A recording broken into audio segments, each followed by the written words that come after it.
हम लोग अगर पिछड़े हैं, हम लोग अगर अनपढ़ हैं, अगर हमारे बच्चे मजदूरी करने कहीं जाएंगे तो वो आपको सिंहासन पे तो बैठाएगा नहीं।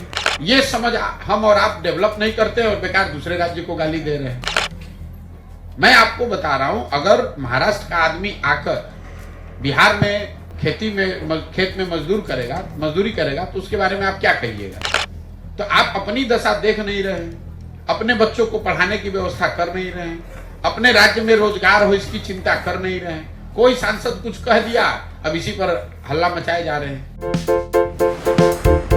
आप देख रहे हैं कि जन स्वराज के सूत्रधार प्रशांत किशोर ने सरकारी नौकरी में आरक्षण और नीतीश सरकार की ओर से जातिगत सर्वे में फिर से पोल खोलते हुए कहा कि बिहार सरकार ने जो जातिगत सर्वे कराया है, ऐसा करके उन्होंने अपने मुंह पर खुद कीचड़ लपेटने का काम किया है। प्रशांत किशोर ने कहा कि संविधान के अंतर्गत जो भी आरक्षण की व्यवस्था बनाई गई है उससे दलित और पिछड़े समाज के जो बच्चे पीछे हैं उनके बच्चों को पूंजी दी जाए, जिससे कि वे रोजगार कर सके, उनके लिए अच्छे स्कूल में शिक्षा की व्यवस्था हो, जिससे कि वो आगे चलकर समान प्रतिस्पर्धा कर सके, उनको भूमि का आवंटन किया जाए ताकि वो अच्छी किसानी कर सकें। सिर्फ सरकारी नौकरी में आप आरक्षण करेंगे और दूसरे कुछ नहीं करेंगे तो इससे समाज को लाभ नहीं मिलेगा।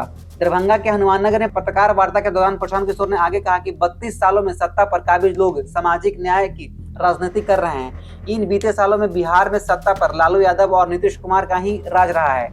अगर वंचित वर्गों के साथ अन्याय हुआ, को लाभ नहीं मिला और ये वंचित रह गए तो इसके लिए दोषी सत्ता में बैठे लोग ही हैं। 32 बरस सामाजिक न्याय के नाम पर राजनीति करने के बाद आपने इनके लिए क्या किया? ना ही उनकी आर्थिक स्थिति सुधरी, ना ही उनकी शैक्षणिक स्थिति सुधरी और ना ही सरकारी नौकरी में उनकी संख्या बढ़ी। अब फिर आप कह रहे हैं कि इसको 50 से 65 और 80% करेंगे। जो भी आपको करना है कर लीजिए, इससे कोई फायदा नहीं होने वाला है। सुनिए प्रशांत किशोर ने आगे और क्या कहा कि हम लोग बिहार के लोग हैं, बाहर जाते हैं, हम लोग को बिहारी कह के महाराष्ट्र में भी गाली पड़ती है, उत्तर प्रदेश में भी, दिल्ली में भी, तमिलनाडु में भी। हम लोग अगर पिछड़े हैं, हम लोग अगर अनपढ़ हैं, अगर हमारे बच्चे मजदूरी करने कहीं जाएंगे तो वो आपको सिंहासन पे तो बैठाएगा नहीं। ये समझ हम और आप डेवलप नहीं करते और बेकार दूसरे राज्य को गाली दे रहे हैं। मैं आपको बता रहा हूं, अगर महाराष्ट्र का आदमी आकर बिहार में खेत में मजदूरी करेगा तो उसके बारे में आप क्या कहिएगा? तो आप अपनी दशा देख नहीं रहे, अपने बच्चों को पढ़ाने की व्यवस्था कर नहीं रहे, अपने राज्य में रोजगार हो इसकी चिंता कर नहीं रहे।